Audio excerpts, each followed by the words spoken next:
But again, that comes down to some of the hubris that journalism often has, which is that we're publishing the truth, we're pursuing the truth. And it's true that we're pursuing the truth, but we don't actually get to the truth. There's a lot of different truths. And what I think that the best we can say is that we publish what we believe in our hearts is true at deadline. Most likely it's going to change before we know it. Hello, and welcome to episode 73. That's the 73rd episode of the Afternoon Tea Podcast, where we chat with some of Canada's most interesting business personalities. My name's Chris Hobbs, and I am the president and co-founder of TTT Studios, a Canadian software innovation studio headquartered here in beautiful Vancouver, British Columbia. We've had some amazing guests going throughout season 5, including last week's fantastic chat with Tamer Mohammed of Aspect Biosystems. But right now, I'm excited to say this is the last episode as we wrap up season 5 with today's guest, legendary Canadian journalist Kirk LaPointe. We'll also hear from Vancouver Tech Journal's editor, Kate Wilson, as she chimes in with a question that she's personally thought of for Kirk. So thank you for joining us to listen to Kirk tell us about his lifetime experiences in the media realm.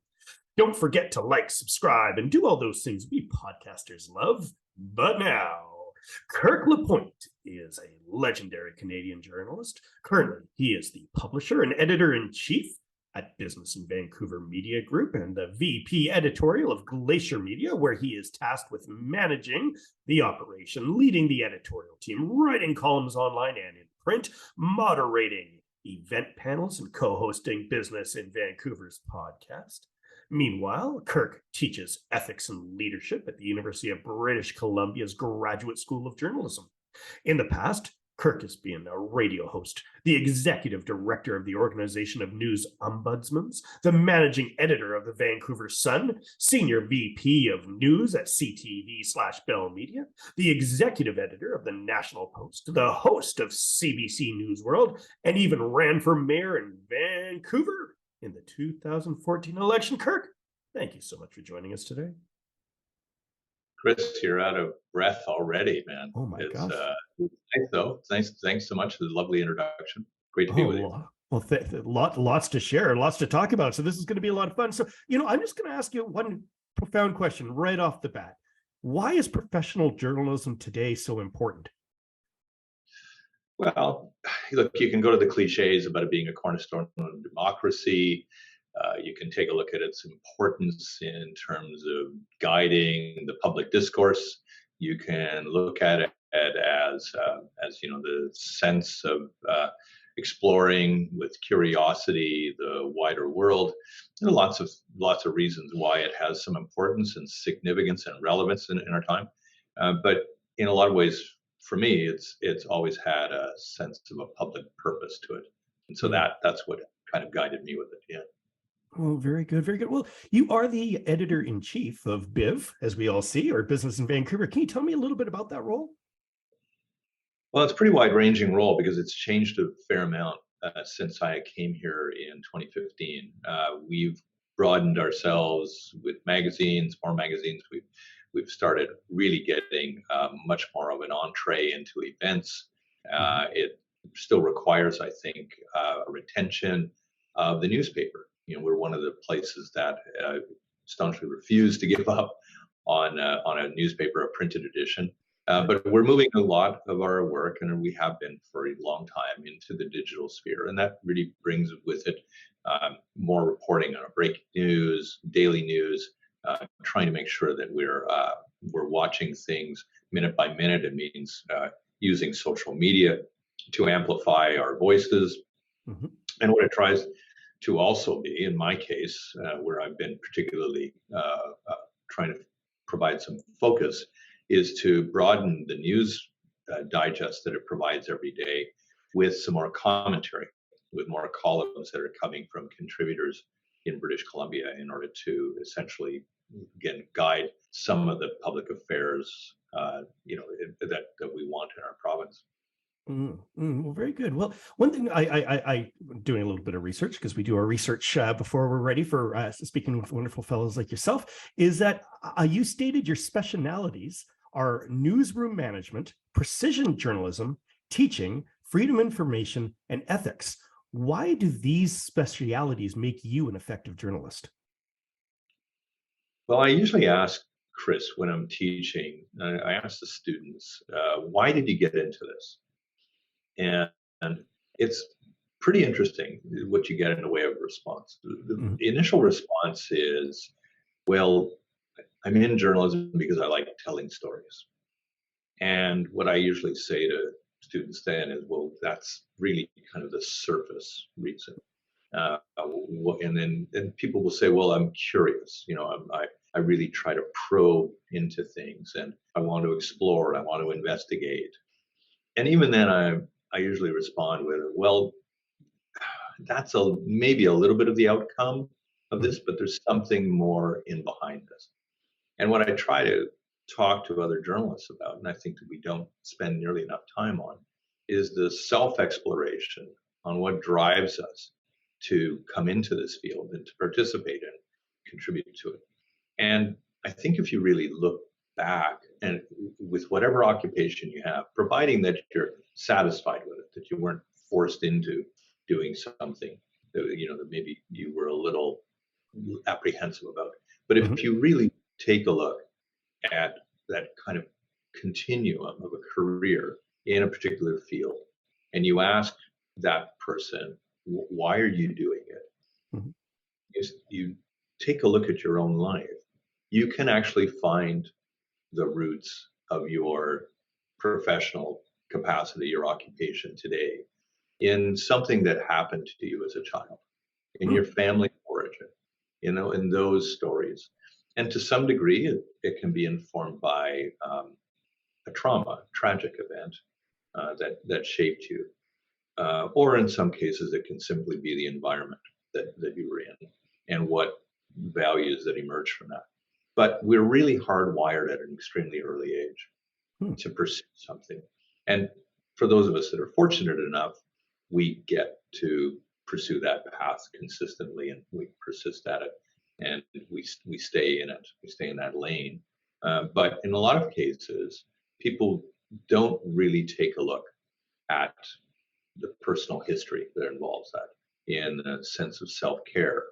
And it will then shape, first of all, the occupation that you have, the inputs that you are prepared to seek and absorb, the diversity of viewpoints that in some cases need to be contended with in your own kind of expression, in your own participation, say a newsroom or something.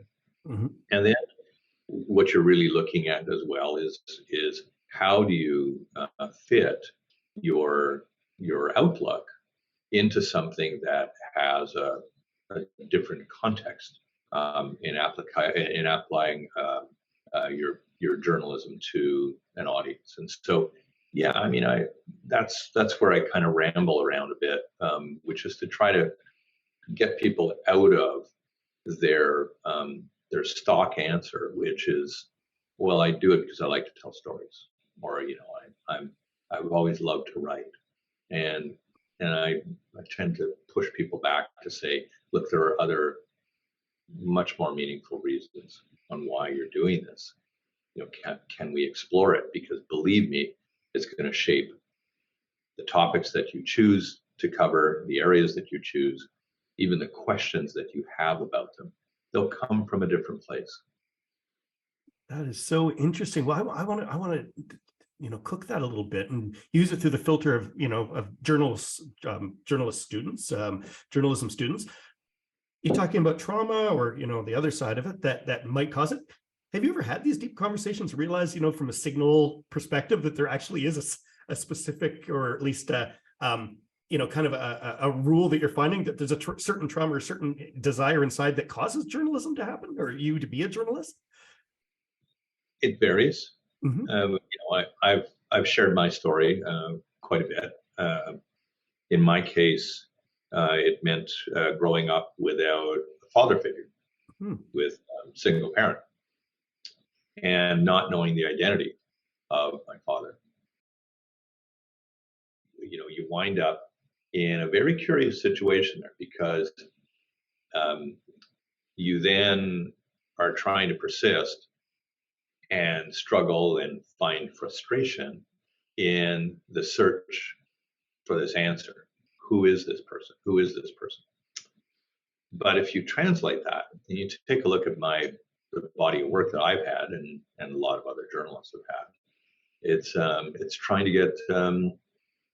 get sources of material. It's trying to get secrets and documents and records under access to information or freedom of information law.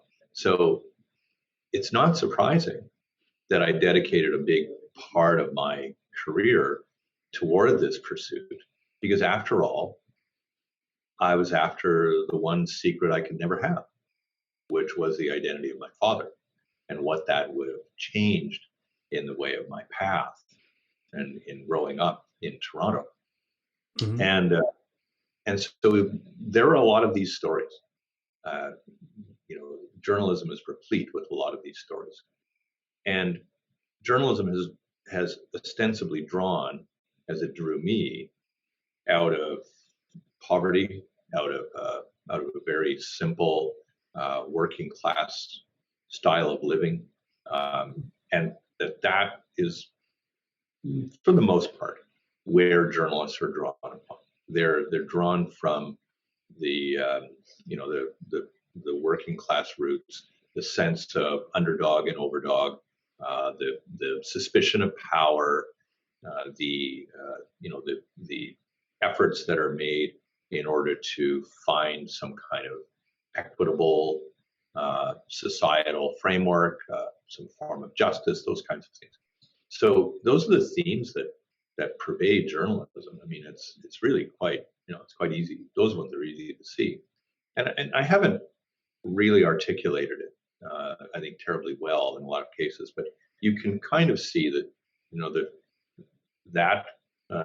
that kind of concern then plays out over a period of time, and it can often frame the direction that you're going in, as whether it's as a journalist or as a manager. The stories that you want, the stories that you don't care about, the themes that you'll spend a lot of time on, the themes you'll disregard. And I can guarantee you, Chris, that even the questions that you'll ask me have some kind of root in your childhood. I mean, it's just what it is, and it's not any kind of big magical magic box of any sort, but you can really learn a lot about yourself today on the basis of reflection on what you were like as a 4 or 5, 6, 7-year-old. It's a pretty direct line. You just have to actually look for it properly. So that's incredible. Well, I just want to kind of think about, I mean, these questions that can't be answered, or how much how deep do you go into questions that can't be answered? How do you let them go? Like beyond just, say the parental one in this case, like, is there other ones where you go, I can't find the sources, I have to let this go? Or how much does that bother you? Yeah, well, it's bothered me a lot in adulthood, and I'm lucky on two fronts. One, of course, I was able to still persist and be, and try to determine the role that journalism had in my life, and some of the advantage that came with it. And there's no question, a lot of advantage. But I was lucky in the sense that there's a relatively happy ending to the story. I found out who my father was. Oh, fantastic. And through DNA research, and I've written a little bit about this, but it really does change the end of the story for sure. It's not quite a happy ending, but it's an ending that works out okay, which is that you then get to understand who your father was and what he did and where he was at any given time. And there's lots of ironies in my case. It turned out that having been born in Toronto, having been raised there, my mother basically giving birth to me there, through a very brief affair that she had had. And again, I've written about this. That ultimately, here it is, roughly 60 years later, and through all the things that have happened, and all of the great roles I've had, all the great jobs, all the learning I've had, all the people I've met, and everything. It turns out that my father, after he parented me with my mother, eventually found somebody, married, and moved out to, of all places, West Vancouver Wow.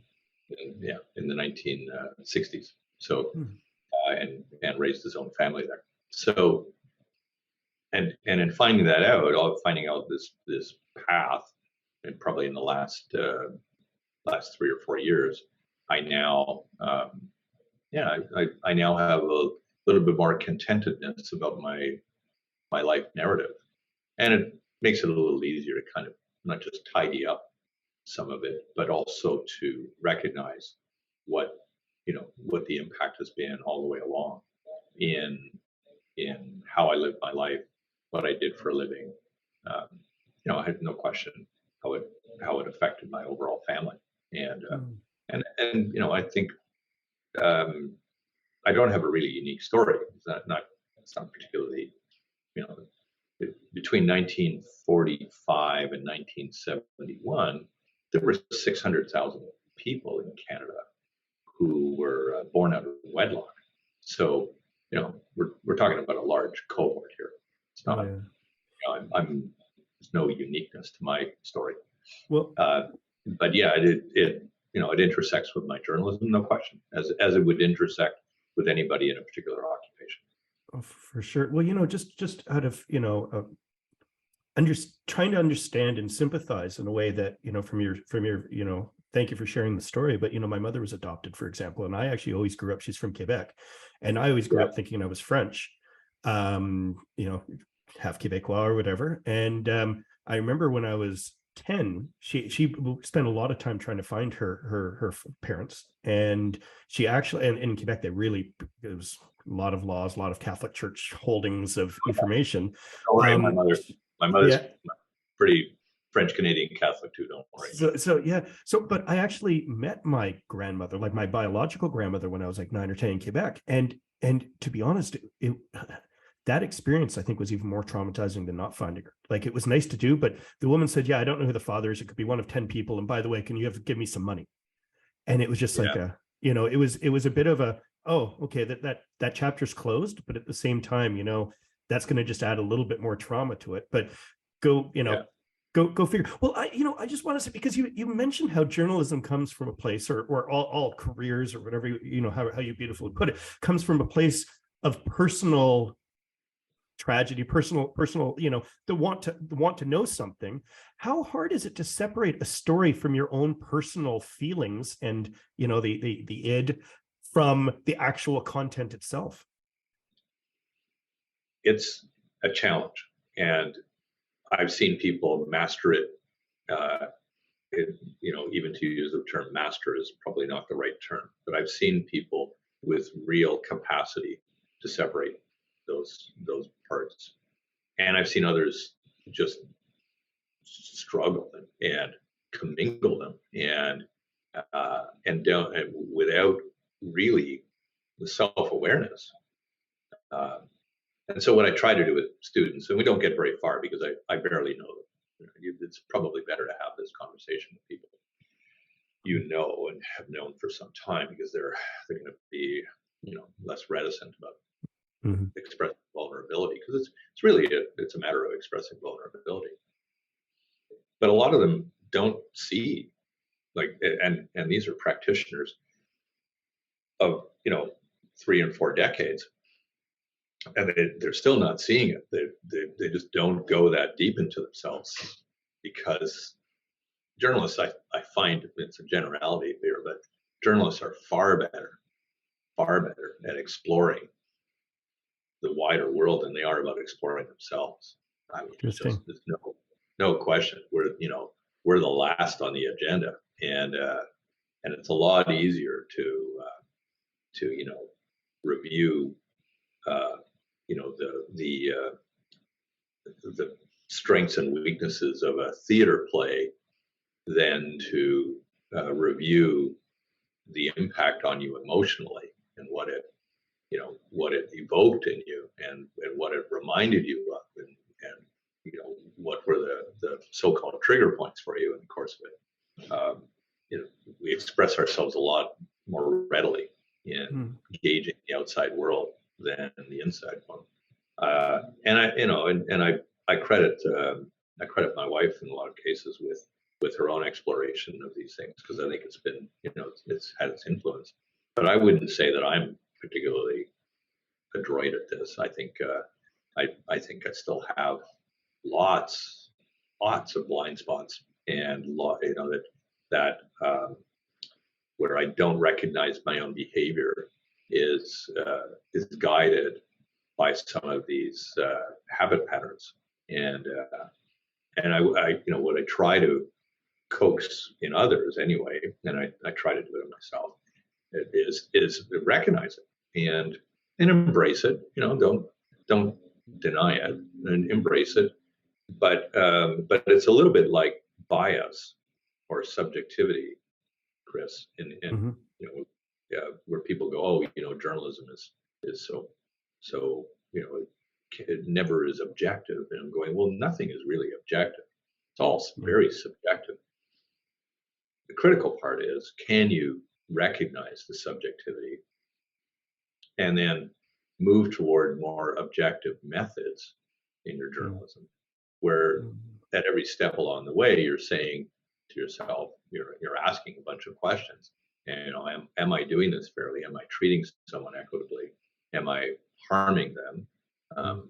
There a better path for me to choose here? Am I missing? Do I think I'm missing information? Should I be trying to find that before I then go out and express myself? You know, all of these types of things that, I mean, in a far better way than I'm speaking right now, connote some kind of rigor.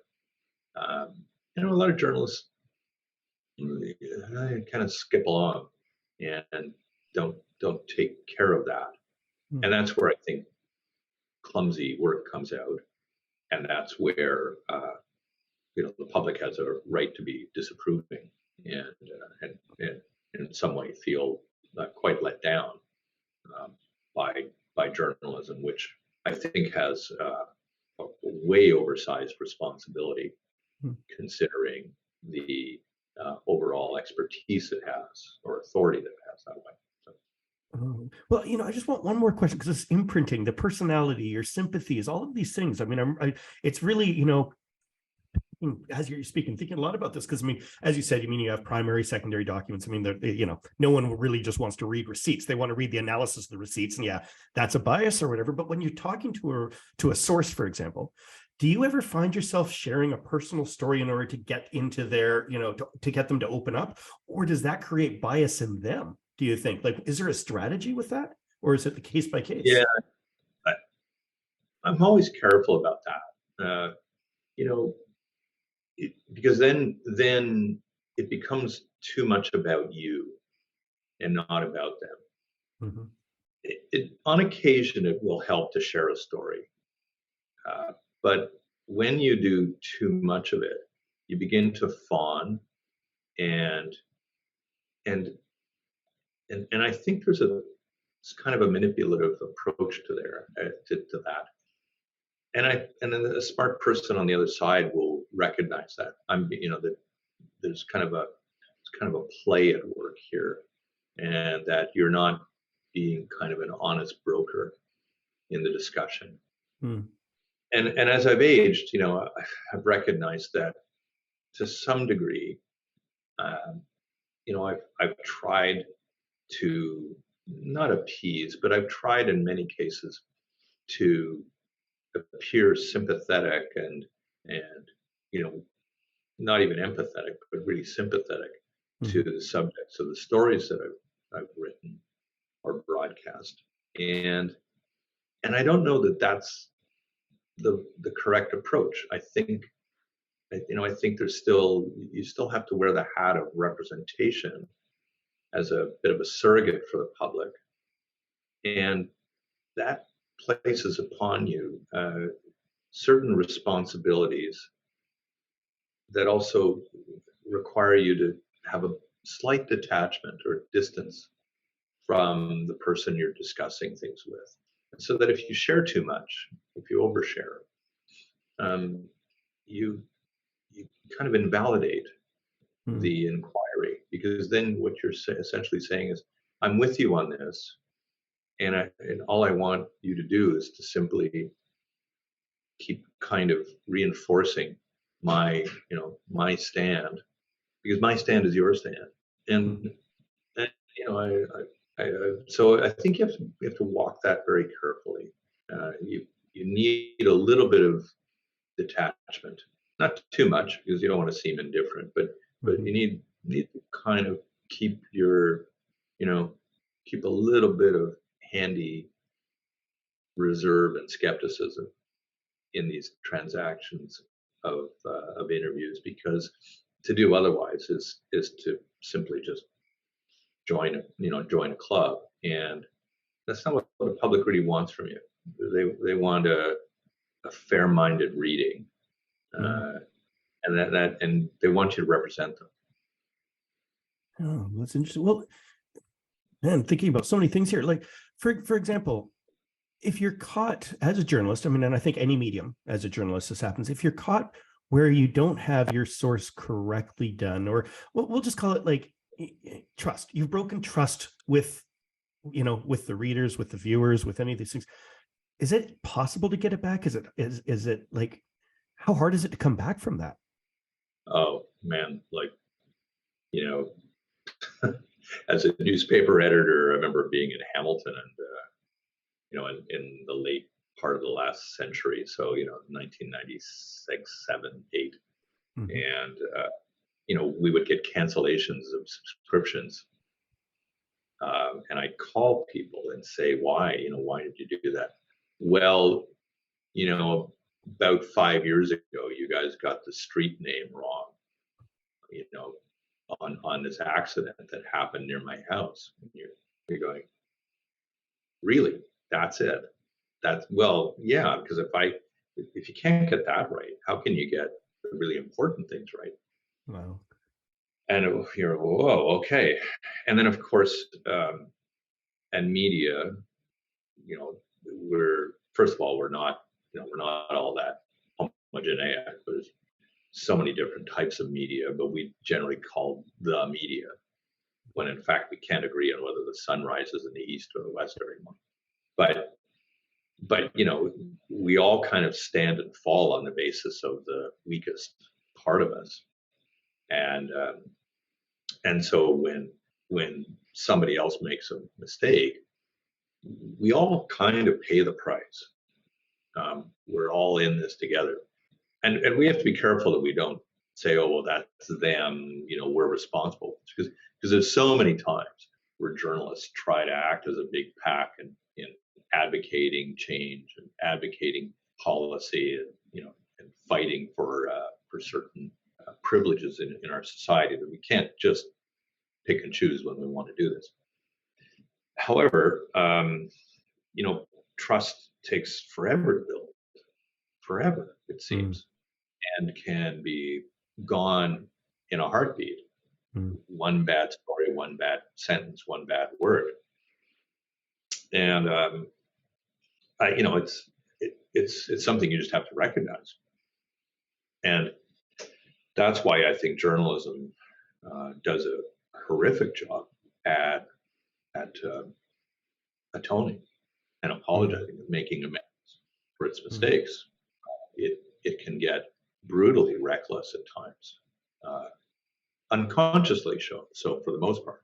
There's not really any kind of malevolent streak, I think, in the craft, but errantly, unintentionally, it can offend and breed this significant lack of trust that seems to be forever in decline. I can't remember a time when it actually improved. And I joke that we're still kind of ahead of tapeworms on the on the likability side. All my lawyer friends, I kind of compare our status to theirs. Uh, you know, we self-inflict a lot of wounds, Chris. We've ton, and some of them are quite systemic. They're not just a mistake in a story, but the literature actually is quite distressing. It demonstrates that 1 in 2 stories have a factual error. That hasn't changed in a century that we've been examining it. Despite the better education, despite the better range of information that we have at our disposal, despite the increased accountability that's placed on us, we still mess up all the time. And I think that the public would forgive us for it if we were more habitually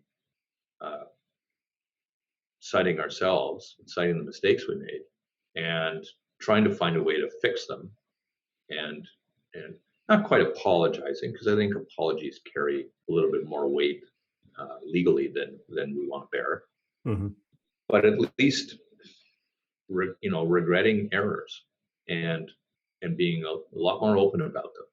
When I was an ombud at the CBC, and then eventually the executive director of the organization worldwide that oversees these kinds of standards, every ombud I dealt with had the same story, which is I cannot get my news organization to recognize that hour by hour it makes mistakes, and the public is onto them. And when you don't do something about it, or when you appear to have a kind of a nonsensical defense of it, that is far more a contribution to the lack of trust than essentially saying, yeah, you know what, didn't do that well. Really sorry. Here's what we're going to do here, and here's what we've learned, and I don't think we're going to do this again in the same way. I hope not. And not to be cheery about it, but you can never really say we'll never make this mistake again. But you can say, well, there's enough of us around, enough of us have learned things. Yeah, I think enough of us are going to recognize when we come up to roughly the same situation again that we don't want to go down this path. We want to go down the other path. And I think the public would, generally speaking, I think they'd be far more forgiving. And then the ones that don't forgive you, you probably can't get back in any event. But the ones that are sitting on the fence, I think there's a lot of those people, but they're not getting the vibe from journalism that is prepared to be transparent, because we have such a defensive culture in our craft. There are organizations that never admit a mistake, never. I mean, good heavens, even the Pope has given up on the concept of infallibility. Like, just get on it, Well, you've done obviously so many different roles, from an editor, we'll call it management side, too. I mean, editor might be a management side either way, and reporter. But when you find out that there's been I don't want to call it truth breaking, because I think the way you described it is sometimes there's challenges with some of the information. Maybe just you were told it wrong, or maybe there was a little bit of lazy journalism of getting one fact or that. But who would be to blame of that break of the trust in that role? Would it be like in the sense of, hey, we need to print, we need to get this done now, just put in what you have? And is it like the role of the editor to say, no, we can't publish that unless we know every factor? Who's, because things are so fast these days and they need to be printed in order to be competitive. Who's usually the role of who do you find if the trust is broken? Who's the real person? Is it the reporter, the editor? Where's that break usually happening? It's shared responsibility. And I fault the journalism in general in the last decade or so. The rise of social media placed, I think, an undue amount of stress on the frontline journalist to essentially tweet, post, do a number of things with basic information. probably before it was ready in a lot of cases, and then to, in an iterative way, patch it up as the day went on with whatever was created online. And nobody likes to be third with basic information that you could have been first on, or you could have been tied for first. And I think responsible organizations are less enthusiastic about being first than they might have been. They want to make sure that there is some verification that there isn't a really strong contravening piece of information that they're disregarding. But I think the reason that a lot of these mistakes continue to happen is due to the fact that we've taken the technology and simply slid it into the workload of a journalist without understanding really what the consequences are, because it draws time away from a more thoroughness, from a little bit of reflection, from and from talking it out with another person in your operation to see if there is a kind of a common approach that can be taken. A lot of journalists are left right to their own devices. Literally, they're posting this material from their smartphone to the wider world on Twitter or Facebook or Instagram or LinkedIn or TikTok or whatever. And we try to avoid that here. We try to make sure there's a second set of eyes at least on it, to make sure that there's not some really big mistakes, some howlers out there. But mistakes happen, and the old line of that's why they put erasers on pencils. Everybody makes mistakes. And so then then it comes down to, how do you handle the mistake? Do you try to just overwrite it? You kind of put a new version out online without telling the public that perhaps the thing they're reading has been changed a few times, or changed or worked over. You're trying to capture at least some of the mistake before it gets too broadly repeated. And so you need to notify the audience that there was an earlier version that did this, and really didn't prove to be accurate. We've got more accurate things.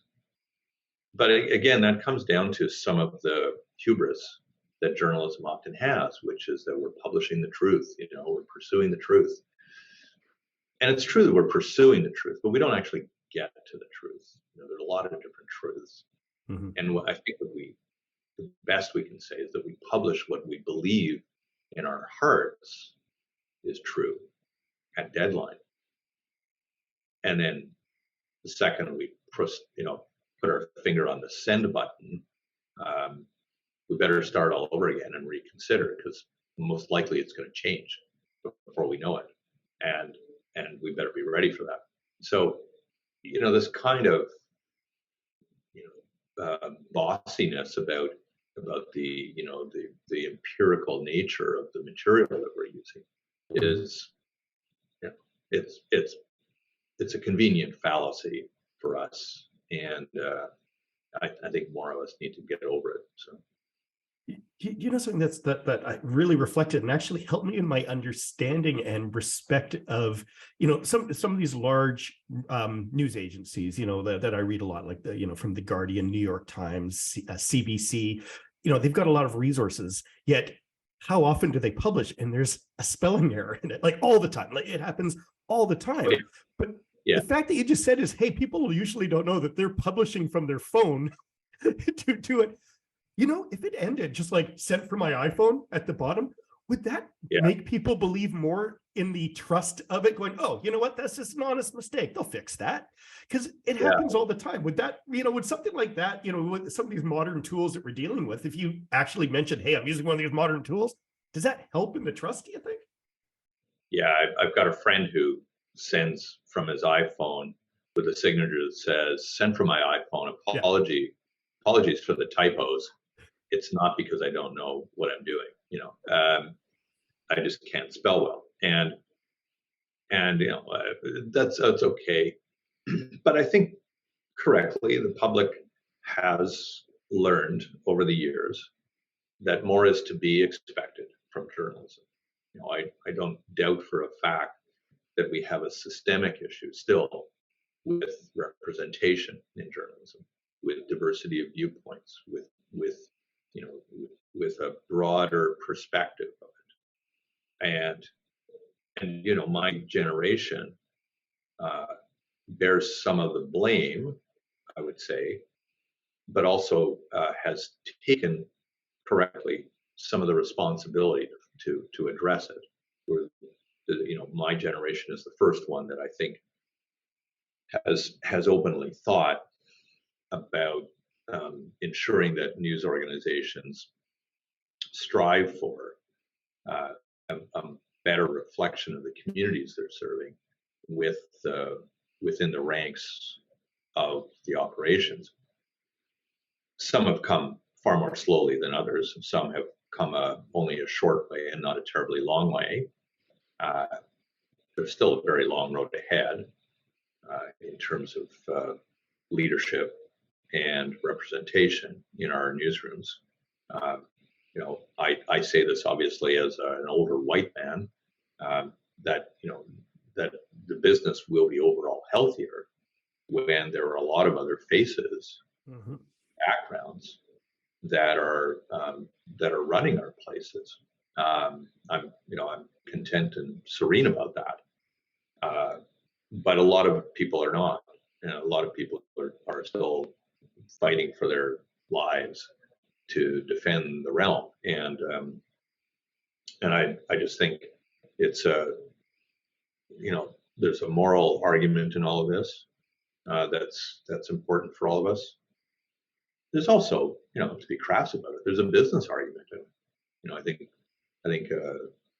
my wife wrote a book a few years back called Reckoning, which I think made the case extremely well that part of the problem that journalism has isn't necessarily the business model.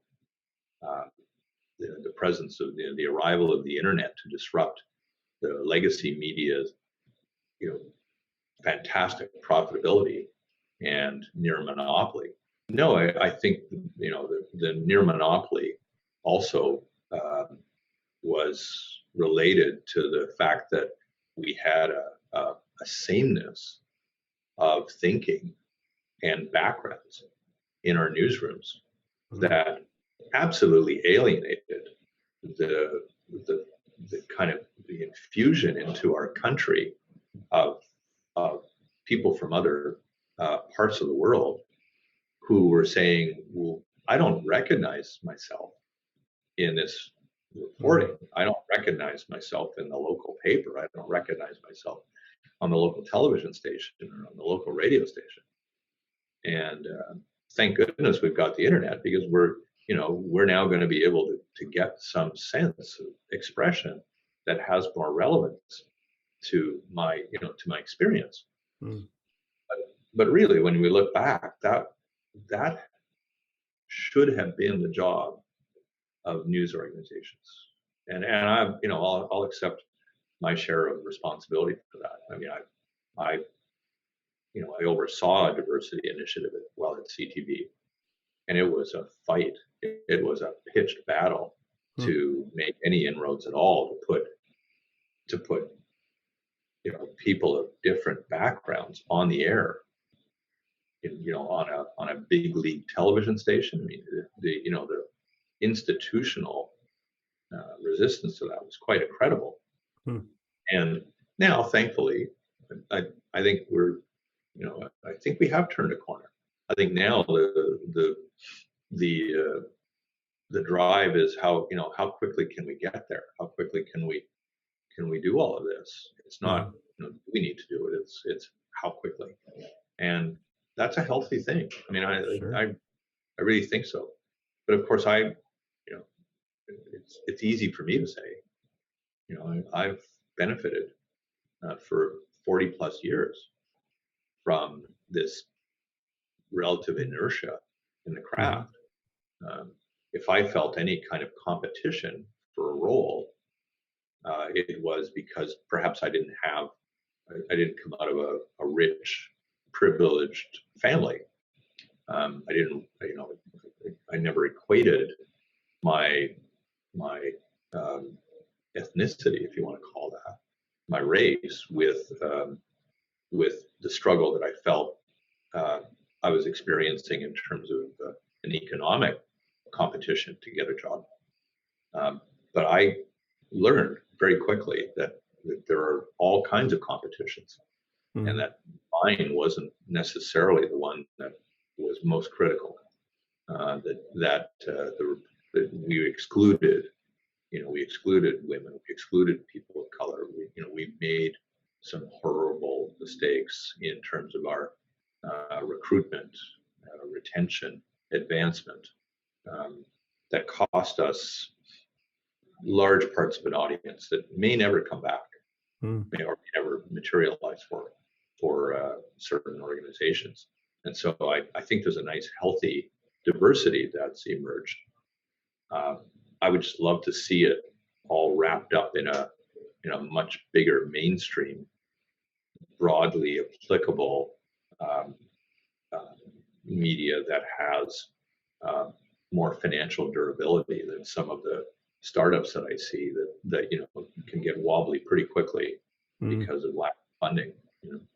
Sure. Well, I mean, I really, I'm intrigued what you're saying about, the different voices, different, perspectives. Because I know in our company, for example, we were represented from, from many different cultures and, sexualities, preferences, all of these things. And it really does help when it comes to finding solutions to problems because you're having lots of different voices, that have experiences to kind of equate to those problems. And, but I want to reflect on is because it starts with you. Like when I talk to my kids, I'm always amazed. Both my kids play hockey, and my daughter especially. There's a lot of they them in both sides of hockey, but it's very common. And I love the way that they're so comfortable with explaining it. Where for me, I'm an old dog. I want to do it respectfully, but I have to think about it instead of just naturally. The way they can use language in a way that's very different for me, and I really love that. And you've been teaching at UBC, say over 20 years of the journalism. Do you find that those voices are growing? Yeah. Or is it, are there strategies to help the journalism school find those people who want to share their voices? Well, the composition of the school has really changed in the time I've been there, Mhm. and that pays dividends for the craft. The longer this goes on. Um, I think uh, media organizations that I know are actually struggling to find reporters right now. Mm. It's there's a lot of us in this community alone that are looking for these new voices, and it's not to exclude the voices that have been uh, employed in the past. It's just you're just looking for you know strength and additions to the newsrooms. Um, where I kind of hope that we get is to find a time when we're not really needing to talk about this any longer. Yeah. And I'm not sure we're close to that, but but it would be really good if we just didn't have to have these. Um, Mm. but I don't want to be naive about it. I think we're going to go on for some time. I wrote a column this week about something as simple as a council deciding to strike the land acknowledgement, the Indigenous land acknowledgement from its meetings. And I somewhat expected this, I guess. But man, the number of people who just came at me, like Mm. like you and so there's still an awful lot of people that haven't explored this and are still living off their views that were shaped 30 and 40 years ago. Mm-hmm. And I'm sad about that. I think that journalism has a little bit of a responsibility for why that, why we didn't find ways to discuss important sociological issues in our communities to, in a way, develop a different tone to this. I think we made loads and loads and loads of money over the years as organizations by and by largely being either oblivious or ignoring some of these tensions in communities and just playing through. And I think now we're paying a lot of different prices as communities for this. And so, if I had to do it over again, the benefit of hindsight, right? You would do things pretty differently. Well, speaking of different voices and let's say different lenses of how we look at business or sports or entertainment, one organization here in Vancouver that I've always really enjoyed is the Vancouver Tech Journal, because they seem to have a bit of a fabric on a very, very specific area here in BC and really kind of spreading out and for the tech, the startup, that sort of world. And I'm really lucky to have Kate Wilson, the editor of the Vancouver Tech Journal, to ask you, tell us a little bit about what she's doing with the Vancouver Tech Journal, but also to ask you a question herself. Kate Wilson, what's your organization's name and what is your role with them? So my organization is the Vancouver Tech Journal, and I'm the managing editor, which basically means that I'm in charge of everything to do with words. So the day-to-day editorial, building our content calendars, managing our writers, getting their work out, copy editing. I write my own stuff too, and just getting out there in the community as well to make sure we're building the brand and bringing value to people through things like panels and events. I think that's super interesting, because what you said about being part of the community is so true. I mean, it's hard almost every day not to have a VTJ event out there. That's a real value to the community. So what you're bringing, not only on the reporting and the community building, is really tangible for everyone in Vancouver. So I know personally, I love what you guys do, and I thank you so much for it. Well, why personally did you want to become a journalist? That's a great question. I think from a really base level, I really like writing and I like storytelling. But beyond that, I think it's maybe more of the traditional answer. I think journalists do have a really important role to play in society, and the way that people are able to synthesize facts and put them together in a way that's interesting for people to read. I think it's an important service in a way for people to understand the world around them better and be able to put all those things together to shape their worldview. So that's kind of the driving motivation for me. That's really got me interested in it. But it's been a weird journey, actually. I definitely haven't had a conventional journey to come to journalism. Well, what makes it weird, do you say then? Yeah, I never went to journalism school, but actually I think a lot of journalists don't. I think a lot of people come to it from adjacent channels, and in a lot of ways that works better. Like, I think the best politicians are the people who never study politics, or the people who get into it because they have more of the social mission behind it. I think it's similar in ways for journalism. But I always thought I was going to be an academic. So I did my undergrad and my master's and started a PhD at Cambridge. And then I realized I had to get a job at some point, and I knew that I wanted to be in Vancouver. So I looked up, what does it take to get a job at UBC or SFU? And you basically have to wait for someone to die, which, I didn't want to base my entire future on someone else's mortality. So I was like, no, I'm doing it. I'm fulfilling my dreams of being a journalist. That was always my childhood dream. So packed my one suitcase, got on the plane, and was lucky to get a job here pretty quickly after. Well, we're lucky to have you, definitely, Kate. And you might not have gone to journalism school, but you went to one that has a little bit of name recognition, one might say, at least. A good one, a good one. Well, in It today's, it is good. it is good. Most of my profs at UBC definitely had a little bit of a tint towards Oxford or Cambridge or any of these schools. So I think to come from any of them is probably a strong indication of your desire to be the best at what you do. In today's world of instant news and social media, why is professional journalism so important? That's also a great question. I think the easy answer is that the things that you're getting on social media or that instant news isn't necessarily an indication of something that's necessarily true. It's hard to pass through that and be like, what's actually the factual truth here? And I think what journalism does is provide context. I think good journalism provides context to what you're seeing. So if you see a soundbite on, I don't know, Instagram, or you see a video, anything can mean anything when you have it as a standalone entity. But good journalism is able to fill in the blanks there. It's going to look to the past, the future. It's going to have conflicting viewpoints, and it's going to situate that in a way that's actually helpful for people.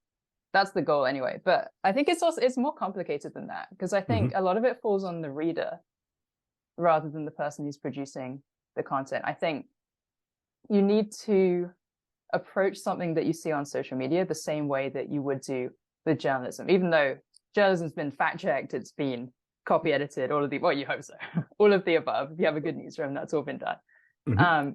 I think you still need to read it with the same critical eye as you would do if you just saw a quote on social, because there's a lot that gets left out in an article because you can't write everything. It's just not possible. You need to think about the biases that maybe someone had going into that article. You need to think about what's the particular bias of this publication that I'm reading. And I think it's important to actually read widely in the news, because if you're just reading things that correspond to your viewpoint, you're not really shaping your understanding. And in a world where we're particularly polarized, I would recommend reading something that's on the left, in the middle, and on the right, because without that, I don't think you can have that suffusion of ideas and do what journalism is meant to do, which is to educate you and inform you about what's really going on. The importance of contrast. I could not agree more. Well, tell me about the founders of VTJ. It has a pretty interesting history. So we're sort of the new kids on the block in terms of tech in Vancouver. So our founder was William Johnson. I think he founded it in 2018, but I can double check that. Don't fact check that. Fact checking is important. So he started it in 2018. I'm gonna go out on a limb and say it. And it started as a newsletter where he was collecting content from around the Vancouver tech scene. No original content, but he chose such good stories that the readership really grew pretty fast. And then it caught the attention of Farhan Mohammed, who used to be with the Daily Hive, and Andrew Wilkinson, who is at Tiny Capital in Victoria, who also has an interest in news. And they have a company called Overstory Media. So Overstory Media wants to focus on hyperlocal news and really drilling down into a community and finding what's good in very specific areas. So Burnaby, New West, Fraser Valley, Vancouver, Victoria, they're all very specific places. So Vancouver Tech Journal really fit into that mandate because it does what it says. It's Vancouver Tech and it's a journal. So we're really bounded by, we're bounded by a community like the other publications, but also by a topic. We're the only one that is bound by topics. So when they bought us, we had some more resources, and we've grown the team to 5 now and 21,000 subscribers. We've launched our membership tier, which is doing great. And I'm always surprised, actually, because I'm like, how many people actually are there in this community? Because the hockey stick just keeps going. We haven't plateaued at all since we started. So that's a really fun place to be in to help grow that. Well, I'm going to use this platform actually to say that I am a paid member, and I think everyone should be, because if not, this great journalism and this great community goes away, people. And we need to be supporting the voices and the messages of the community in order to be that much stronger. And now we're talking about the Vancouver Tech Journal, but I noticed all of a sudden, not only was it Victoria, the other VTJ open up, but then the Calgary Tech Journal. Where does it stop until it becomes federal? It's a great question. So we're going into other markets now and trying to replicate what we've done here, because we've seen that it has great value to the community. So the goal is to go into other places that also have these thriving tech locales and tech communities and try and grow it there. So VicTJ, as you mentioned, has been going for maybe 6 months, and yeah, again, going from strength to strength. Calgary just launched last week. You should check it out if you're adjacent to Calgary in any way. So just finding those pockets around the country, because the idea is to go national, and just finding those pockets around the country where we can really bring value to the places that we are. It's awesome. It's awesome because it's so grassroots. And I think by taking that grassroots approach from city to city, as opposed to just, hey, we're now right across, I think it really speaks to the strategy and the love of the communities and how each community is special and the stories around that community is special. And again, speaks to the way that it's not just a newsletter or not just a journal. It is a movement around community first, which is again why we see it at so many events. And keep that up. Keep that up. Well, Kate, as you know, we get to chat with some of Canada's most interesting and successful founders and personalities on the Afternoon Tea podcast. And we just had an amazingly interesting one with our guest of the week, legendary journalist Kirk LaPointe. And you have a special question for him. Can you can you share that question about his journey? Yeah, absolutely. So I've been lucky enough to work in local, national, and international news. But obviously, at Vancouver Tech Journal, we're focused on local, and that's my area of expertise. So I'd love to hear from Kirk, who, as you say, is a real veteran of the scene. He's had a very long career in journalism. I'd love to ask, how have you seen the coverage of local news change over that time? Well, how many hours do we have here? There are so many distinct changes.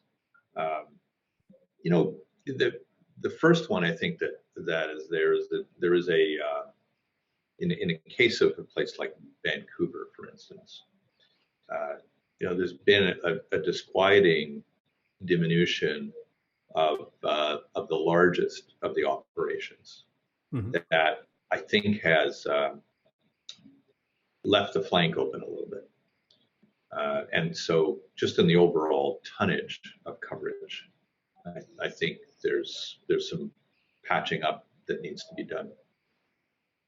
I think there is a stronger diversity than when I arrived here nearly 20 years ago.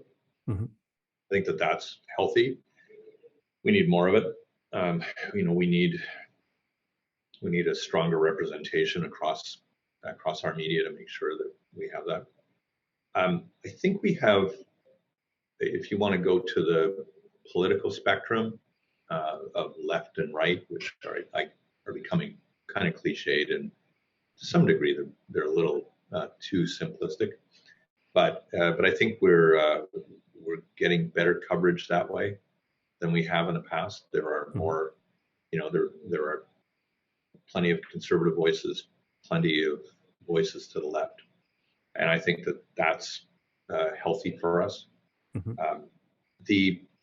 The thing that I wonder about, because I don't see the outcome that's terribly hopeful, is I do wonder about the overall media contribution to public participation in our institutions. We still have, I think, very depressingly low voter turnout in things like municipal elections. That we have, I think, kind of a dysfunctional at times social media discourse in the community. We have kind of our open line radio shows tend to attract only kind of the crankiest of our population, and it worries me about the partisanship that's come into it. There's an exercise that I'll participate in next year that I'm not at liberty to really discuss right now. But I mean, I've become quite interested in participating in things that diffuse some of that partisanship, so that we can have a healthier discourse in our community, where we can recognize our differences of opinion respectfully and move from that. Because I think that everywhere, not just locally, the social media climate has simply amplified what were simmering differences and let them boil over too often. And I think what it does is it simply moves respective people into their particular corners, and they don't come out again. And so that to me is where the changes, I think, have been most negative. There's a lot of positive things to say. I think we have pretty good media for a city our size, for a market size. You know, I'd place it on, against a lot of other media markets our size. We probably think of it as being larger than it is. It's not really that large. We're pretty small in the North American context, certainly the worldwide context. And I think we have some pretty good practitioners here who know what they're doing and who make a really valuable contribution. I just wish that the outcome would be a little bit more effective with the public than I think it is. How this is so interesting. Like activist journalism, I think it's hard sometimes not to be. And I read a story about some time where you took a stand, and I'd like you to talk a little bit about this, where you broke the Young Offenders Act by deliberately publishing the youth criminal history of an adult repeat offender. Can you tell us a little bit about that?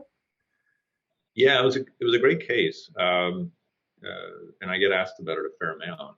I'll try to distill the story as quickly as possible. But when I was in Hamilton, the newsroom was familiar with this offender who had been a bit of a human crime spree since about the age of 12, and had serious crimes and charges and convictions in his youth, had then graduated into the adult system and just kept going, and had at one point, as a youth, the police had gone to a judge to permit the disclosure of his identity, his name, and the record, because he was at large. And the police felt seriously enough about it that they were prepared to try to abrogate the rules under the Young Offenders Act to identify him. So, and the judge, they were granted that. So the newspaper participated in that at one point. Years go by, he's an adult offender. He'd had at one, in the first year or so of his adulthood under the system, 57 charges against him, and something like a negotiation to plead guilty to 3 of them, and go to jail for a while. And then he'd gone to jail again, and the second that he came out of his of prison, he violated the terms of his parole, which were to not associate with certain people. He literally met them, and they hopped a bus down to Hamilton from Kingston, and the police were ready for him when he arrived in Hamilton, and he kind of dropped a bag and ran for it, and evaded police. And he was at large. And we were told about this, and we expected, okay, they're going to go back to a judge again and ask that his identity, of course you can identify him, but we thought that the police would ask the judge to talk about his juvenile record, because his juvenile record was much more striking. And police never did. And those were the days where you had police radios in your newsrooms, and so we could hear using code language about how dangerous he was, how not to be approached. If an individual officer spotted him, don't approach him. Wait, we'll get you back up, because there was a sense that he was really dangerous, armed, probably armed, I guess. So we kept hearing this all day long, and on the radio, police radio, and nobody was going anywhere. And so we had a decision to make. Do we kind of write this rather anodyne clinical story of a man at large who has violated his parole and who has 3 somewhat measly convictions as an adult offender? Or do we basically say, hey, remember this guy? We wrote about him a few years ago. Well, he's on the loose again. And look at all the things he's done. Oh, by the way, here's his picture. Stay away from him. You spot him, you call the police. We thought that was the responsible thing to do. We thought that was the moral thing to do. And we got a little full of ourselves and wrote to that effect. We almost like dared somebody to charge us, which, you how do I put it?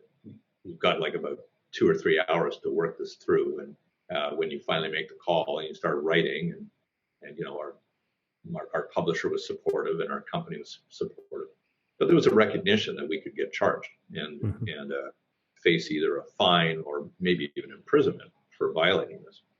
And my publisher was happy that we do it, as long as it's me going to jail and not him. And so we wrote about it, and really the overwhelming response from the public was, "We're really glad you did this." In fact, there were offers of, if you ever get into trouble, here, I will support you financially, to pay for your defense. Anyway, a few days went by, a couple of weeks went by, and somebody lodged a complaint about what we had done. The police had to investigate that. And in investigating, of course, it was a bit of a no-brainer. We had broken the law. We said we were breaking the law. And so a few of us were charged. The police then used it as an opportunity to then start probing us on our views about the police force. Kind of, detained and interrogated some of our journalists. I had a very short session with them. Ultimately, we got them to strip the charges from our reporters, and I was the lone, I was the lone remaining charged person. It took nearly a year and a half for this to get through the system, by which time I'd already moved from the Spectator to CTV. And as it turned out, the judge for my case had happened to have this young guy appear before him some years earlier, where his lawyer had said, "Your Honor, he will never offend again. He's learned his lesson." And the judge, granted him pretty much a suspended sentence or a very low penalty, and felt like he'd had his nose rubbed in it. So the judge was in no mood to give this guy a second of grace. And so, even the prosecutor had to acknowledge that they had they had nothing to stand on. So I got an absolute discharge in this one. It was interesting. The young man wrote me while he was still at large, and he wrote me from someplace, sent an email saying, you've unfairly targeted me. I've changed my ways. I'm a changed man. And we found out later on that was, I think, within a day, the fact that he'd gone into a men's clothing store and overnight and stolen thousands of dollars of suits and things. So, I feel sorry for him. He obviously had a real struggling life, but I felt in that case, and I still do, that we couldn't sit idly by, that we had a larger responsibility to the community if the police themselves were not prepared to use their authority to go before a judge and plead for the elimination of the publication ban on his juvenile record. And I remember going to Ottawa later on because there was a review of the Young Offenders Act, and they invited me to come, and I was up against people that were so wedded to the idea of protecting the act. And I remember a bureaucrat saying, "What would you do? Would you publish the exploits of a 6-year-old?" And you're going, but that's not the issue here. I mean, you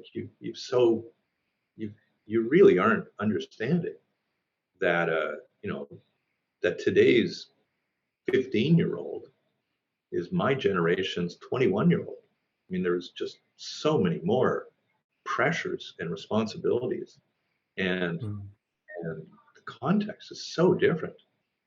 And since then, of course, the context has changed again and again and again. And young people today are really have a deep sophistication, and needs to be recognized. Doesn't mean that I think the act should be changed right now, but in situations like that where even the police are basically saying this is a dangerous person, to sit back and go, well, the police are saying that, but we can't report it, and we can't talk about it, and whatever happens happens. I mean, just imagine if something bad had happened and we had been sitting there. And that's, I guess, in a larger sense, Chris, what I guess I'm talking about is that some of this advocacy and activism that we talk about in journalism has to do with our overall complicitness in our systems, where we just play along and we don't ask questions, and we don't stand up at times and take a risk in order to effect change or effect an outcome that we think, maybe wrongly, but probably rightly, has a moral imperative to it. And it cuts across all kinds of things. Our responsibility to each other, economically, socially, progressively, and our responsibility to the planet, our responsibility all over the place. And so when I'm teaching, and when students do talk about wanting to have an activist bent to their work, a generation ago we would have shuddered at that. Now what we're basically saying is, okay, so some of your writing, some of your broadcasting will have a distinct position it takes, and as long as you can kind of disclose that to the audience and not shield it, so don't try to cover up what you're really thinking here with with a lot of your work, then you know what, let the audience then decide if it needs to discount what it is that you're saying. If you disclose your conflicts of interest, you at least have given your audience an understanding of where you're coming from. For sure. And if your activism chafes, well, they knew it was there, and and they can take it for what it is, or if they really say, this is very valuable, at least they weren't misled about what you were thinking, what your background was. It doesn't let everybody off the hook, but it does, I think, dispel a fair amount of the concern. I agree. Well, over the years, you've interviewed, many people from multiple different, industries. Who was the most, either, you either consider this possibly dangerous, or you were most apprehensive to cover, or to speak to? Was there anyone that you're just like, oh my gosh, I can't believe I'm going to need to talk to this person? Ooh, boy, I would have to pour back and really review, because there are thousands, right? And over 40 plus years writing about everything from music to, I started writing about music. That was my first entry point. Politics, of course, sport, business now, lifestyle, science. So many people have been intellectually intimidating. You're grateful to be in the same room and try to get 3 or 4 decent questions in where they don't look at you like you're an absolute dolt. Some people that have had awards and honors where you're just not worthy compared to what they've done, the sacrifices that they've made, and the advancements as a result of their work. So no, I don't have a particular one. I just know that I can look back on the body of work and realize, like, journalism is just such a treat. I recommend it to people because there's no way on earth I would have met even 1/100th, 1/1000th of these people were it not for the fact that I had an organization that was going to deliver their take on the situation to an audience that they couldn't easily reach on their own. And I mean, I've been a lucky conduit, all of that, and I really do feel it's been a privileged position. I've always taken it quite seriously that way, and taken my responsibilities to heart. So it's, I'll never be able to pick which one was that person. Yeah, didn't get to interview the Beatles. Well, maybe we'll get the AI version of the Beatles you can interview at some point. But well, I mean, you must have been in Hamilton, for example, during like the Paul Bernardo days or something like that, or was that not your times? No. It was definitely. I was in management at that point, and so, in as much as it seems like I'm a reporter because I write a column, I do very little direct reporting, and I got into management when I was, I think, 27 years old, and I was a bit of a player coach, so I did a lot of reporting then, and I kept doing reporting. Obviously, got to be a TV host, so that's reporting. I went back to reporting, if you want to call it that, when I had a radio show here in Vancouver with Roundhouse Radio, the short-lived Roundhouse Radio for about 3 years, which I listened to and loved, by the way. It was a great idea. Just business model was just not going to work out. And so, I mostly what I'm doing now, I talk to a lot of people. They help me frame my views, but I end up running columns for the most part. So yeah, I mean, I kind of see myself more as a manager than a frontline reporter. But and the Bernardo cases were really at a time when I was an editor and when I had some very good reporters doing the work day by day at the trial, and obviously for a long time afterward in the aftermath. Must have been a trying time, especially with the when they're blocking, that you couldn't talk about it. You couldn't. I mean, I remember getting all the information from Buffalo, which is such a weird situation when you can't even get news from your own country around something that's such a traumatic incident. That was actually the first time I think that we really, and it's strange that it would be a case like this, but that was the first time we really started having these open discussions in newsrooms about trauma. And I've noticed now that there's a very healthy discourse going on in newsrooms about this, because I've known a lot of journalists that have been deeply affected by stories that they've had to cover. And it's not just people that have gone to war zones. It's people that have had to deal with witnessing hardship here. And I completely understand. I don't think I've unpacked whatever it is that I've experienced, but I've only experienced a very small fraction of what a reporter would be getting hour by hour. And I think we're finally beginning to understand as a craft that we didn't minister to this appropriately over the many generations, and now we're starting to think it through. I mean, it's part of the overall diversity picture is that we're also beginning to understand that we need representation by those that are open about their mental health struggles.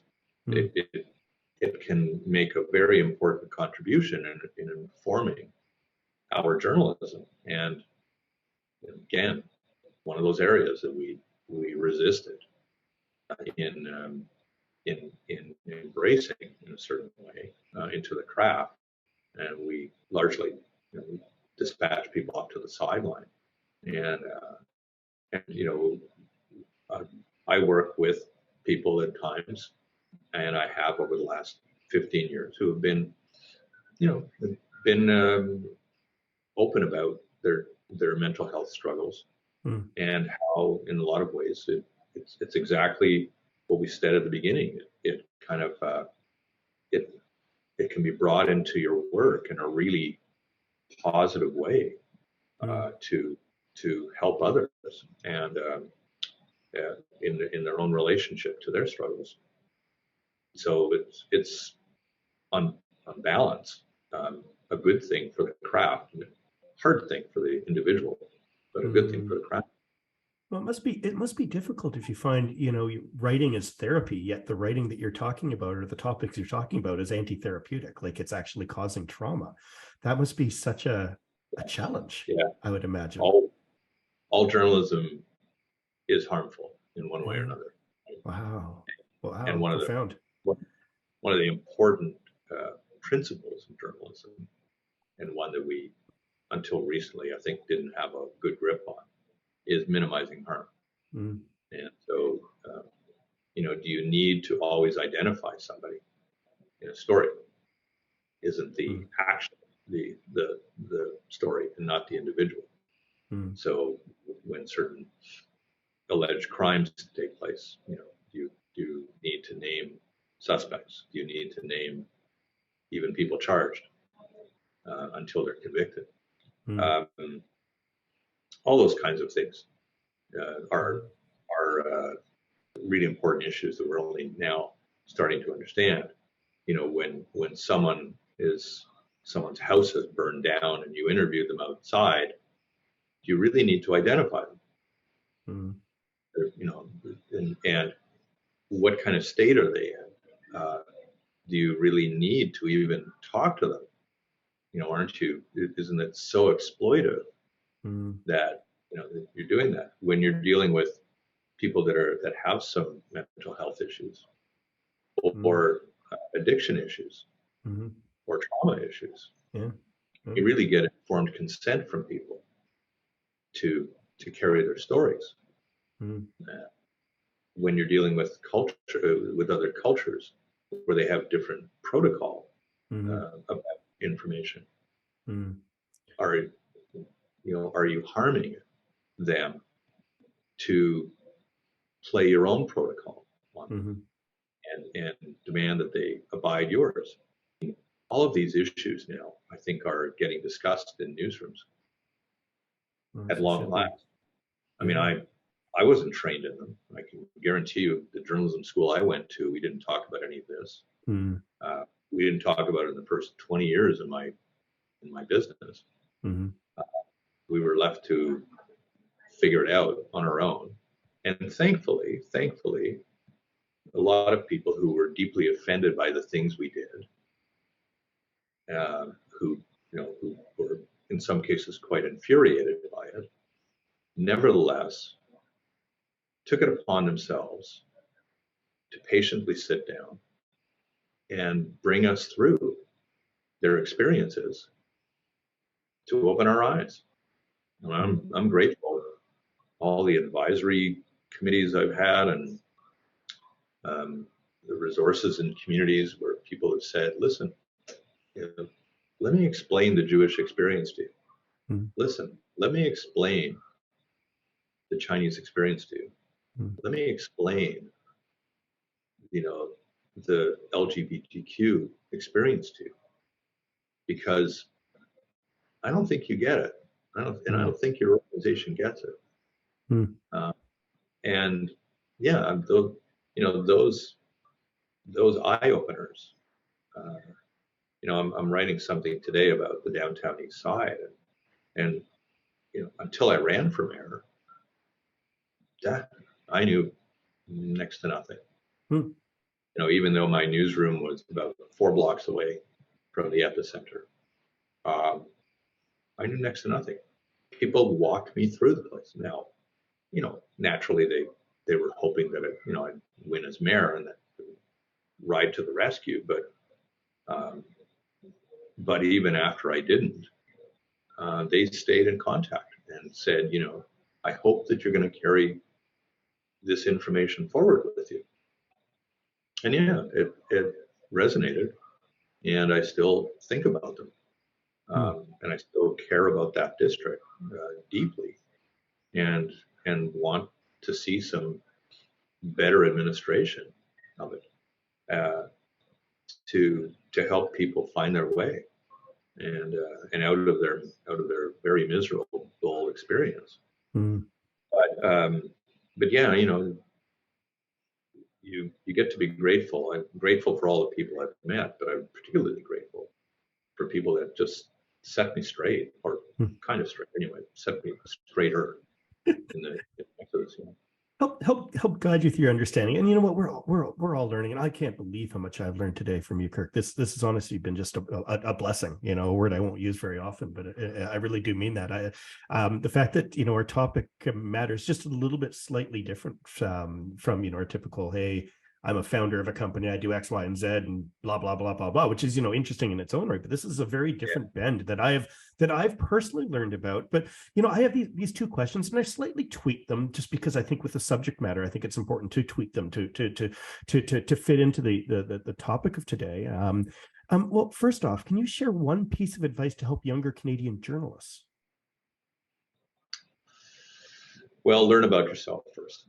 It's a little bit, as the therapist will say, it's similar to love. You can't love somebody until you love yourself. Here. You really can't learn about the world and write about and broadcast about the world until you really have learned about, maybe even written about yourself. And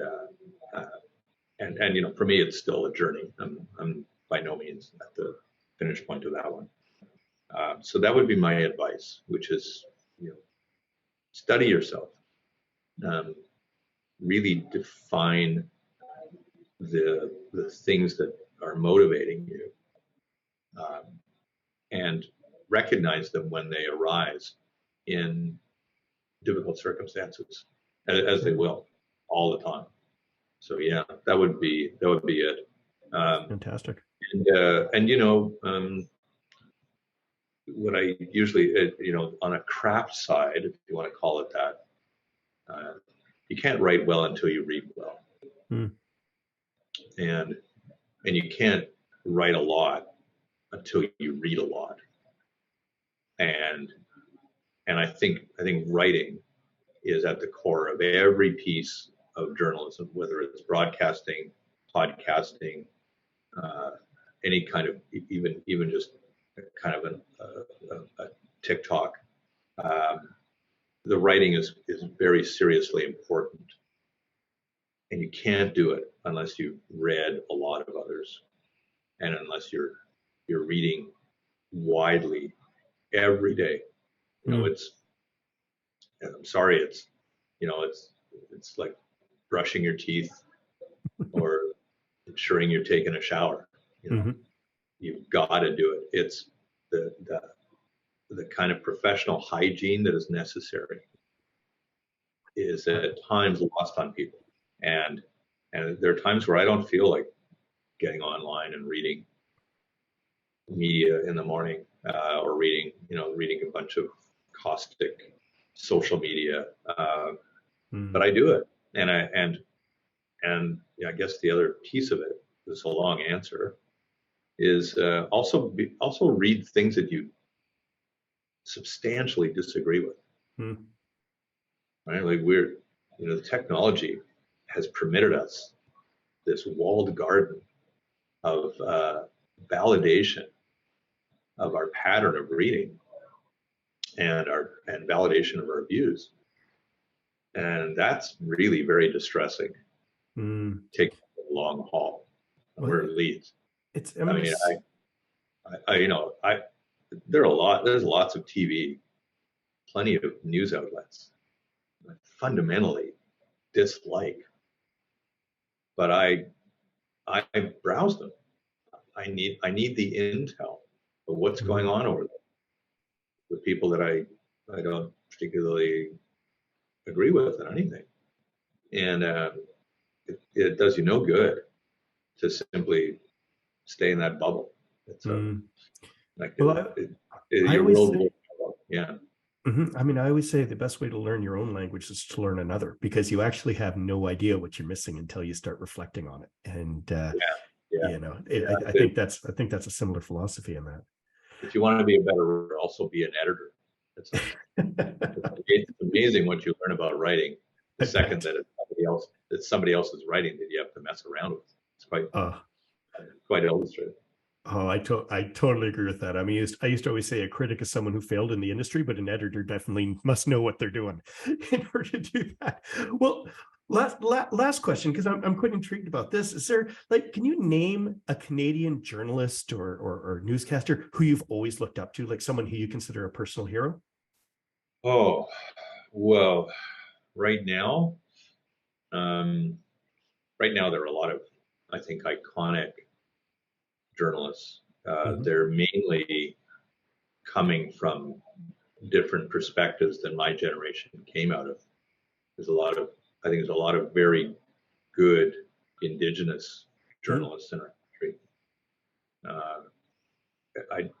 Naming one or two would miss 10 or 12 that at least I know about.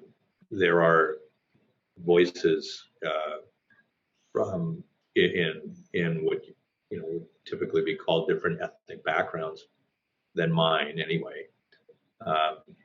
Those are the ones I think that are iconic, because to get to the point where they have even the audiences they do have, they've had vastly more struggle than the rather greased skid that I had to be heard.